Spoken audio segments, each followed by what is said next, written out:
Hey everyone, it's Vivi and welcome to yet another Rift Apart video. No, this isn't some sort of literal celebration of Rift Apart's launch. The term Zurkon Jr.'s almost launch party actually comes from a set of 3 trailers. They're all like about a minute long. The first one is titled Weapons and Traversal, which was shared on May 18th. The second one would be Planets and Exploration, shared on May 20th. I probably interchanged the words exploration with traversal, like saying weapons and exploration instead of weapons and traversal. My bad if that ever happened.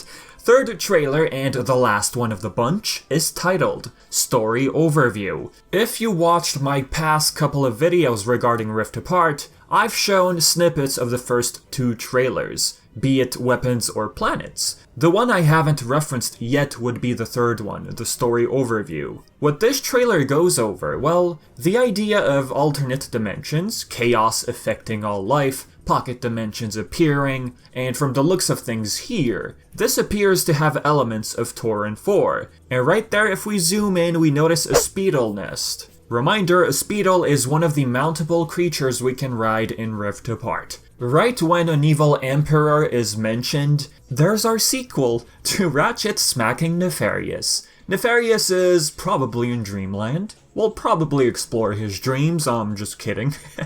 But I mean, this is an example of the common term you see floating around these days, yeet. It appears Nefarious got yeeted for you memesters out there, across the room. I'm sure he's fine. Ratchet sure packs a punch with his wrench. Emperor Nefarious certainly looks less friendly just looking at his face, the way it's built. It makes him look more menacing. Ratchet running away has more context now. We'd like to believe him running away is immediately after he got Nefarious to fly across the room. Then the trailer shows our character names, Clank, Ratchet, Rivet. Rivet here, I take it, is talking to someone other than Clank, just the way her eyes are positioned, or she's just watching television. Clank and Rivet do appear to enter Club Nefarious's bar in this clip, just by judging from the music we hear in the background. It does sound like Club Nefarious. That's it? We're done! Fine!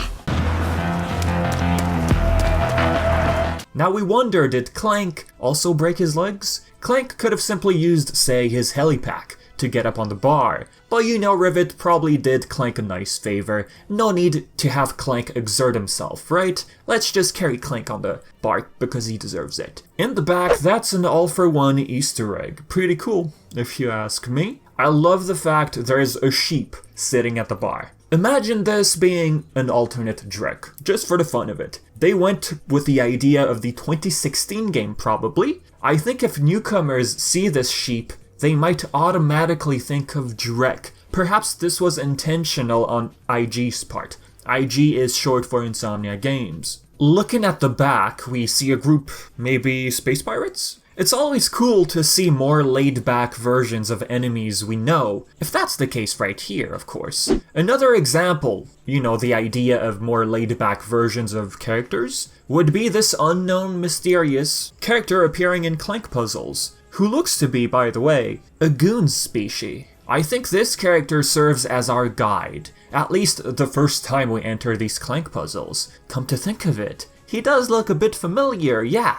I think that's him. This is from the Planets and Exploration trailer for those of you curious. The shoulder piece, the feathers, it's all there. We can easily recognize those features. It's likely that this character, perhaps even a mystical sort of character, can interact in both the real realm and the energy dimensions, let's call it. Clank does move energy from one dimension to another. That's the idea of these Clank Puzzles. Since Ratchet will visit Savali, it's highly likely we'll get to talk to this character and might perhaps give us hints about Clank's whereabouts, because we do see this same fella talking to Clank. Speaking of Planets and Exploration trailer, we have Ardolas. Hey look, Mrs. Zurkon right there. Speaking of this planet, Insomnia Games did share an extended clip of Ardolas, where our duo is idle, with a beautiful view right in front of them. The Lombax text at the bottom translates to Capt sees all. One captain we've seen is, of course, Pierre Lefer, an alternate version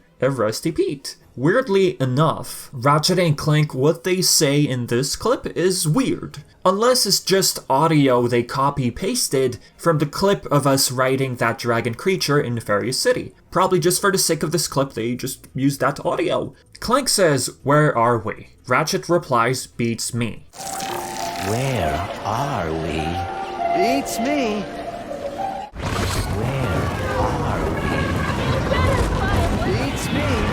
It's the same audio we have in this clip from Nefarious City. These two should recognize this place, right? Yeah, it's not in their own dimension, but they should still recognize this type of place. So, like I said, it's probably just a reuse of the audio. You know, the audio from Nefarious City. Now, Zurkon Jr.'s almost launch party uses the same clip for all 3 episodes, or trailers. In this one, we have Quark, who Mike Daly confirmed won't be a major character in this game. They did say that they would rather give more screen time to other new characters we're gonna meet. We have our Skid McMarks right there, looking green like his original color palette. He's no longer a robot, which is interesting. He was turned into a robot by Courtney Gears in Up Your Arsenal. Big Al in that game did mention that he found a way to undo him. The ending of Up Your Arsenal, we have a group of people checking out Secret Agent Clank. Right there is Skid McMarks looking organic. So, going with that idea, that would also explain why Big Al's right arm is back to being organic. He did lose his right arm in Deadlocked, remember. On the right, we have our good old Rusty Pete. Funny how we have both alternate versions of these two already confirmed. We have Phantom and Pierre Lefebvre. It's only a matter of time before we see an alternate Quark. I don't expect an evil Quark. Maybe evil or non-heroic to some extent. After all, Marcus Smith did say they didn't want to just simply stick to the idea of a dark mirror world of characters we know. They instead chose to stick with the idea of characters being alternate, simply due to the circumstances of their surroundings. If there is an alternate Quark, I'm really curious to see what they came up with. I do have one question, however. Would an alternate Quark count as a brand new character they talked about before? Because they did say that our Quark, at least, wouldn't have a major role, so perhaps an alternate version of him would play a bigger one. Who knows? Zooming in, because why not? Is that Big Al wearing red shoes? I can't think of any other parade balloon, apart from Al's. Al did wear shoes starting from Up Your Arsenal. The letters up top translate to Corson, I believe, Corson 5. The other banners, they're just too blurry to tell. Another thing that's common between these 3 trailers, Zurkon Jr. talking in a mic. Welcome back to Zurkon Jr.'s Almost Lunch Party!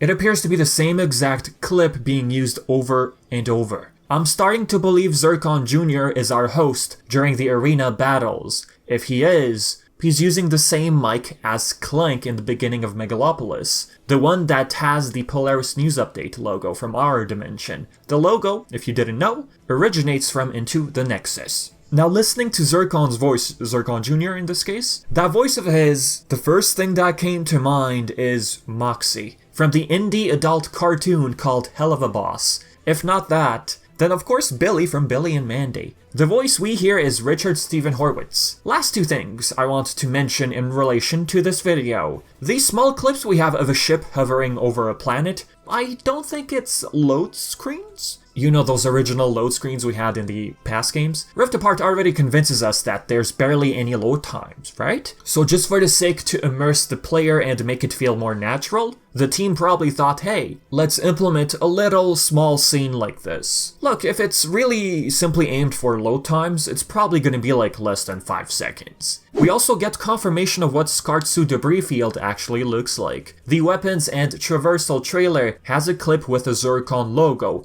The text, using the translation by Blue Lemon Light on Twitter, translates to Zurkies. And with that being said, that's a wrap. Covering this game, analyzing the trailers, the gameplay and all, it was super fun. And I hope I can dive deeper into this game once I get the chance to play it. And as always, thank you so much for the ongoing support. It really, really means a lot. If you didn't know, by the way, Rift Apart is rumored to have its review embargo lifted on June 8th. That would be 3 days before launch. Unfortunately, like I just pretty much hinted at, I won't be able to pump out a review for this game due to not even owning a PS5. I'm not even sure I'll find one anytime soon. It could take a month, it could take 3 months, even longer. Part of me at this point is saying to just sit this one out and wait until the console is readily available. I'm confused, to be honest. But hey, the mindset I like to follow is Rift Apart isn't going anywhere. Whenever I get the chance to play this game, whenever that time comes, I'll make sure to dive deeper into this game. For now,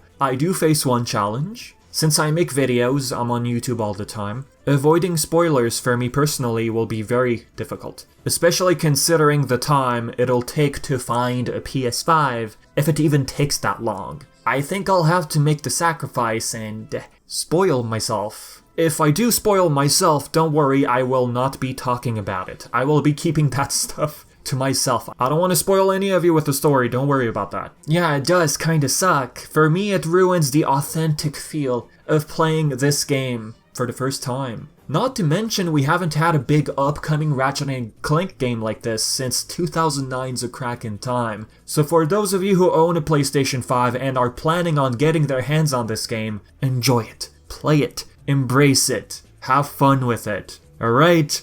And yeah, I've been Vivi, and as I said before, thank you for sticking around, it means so much. And until next time.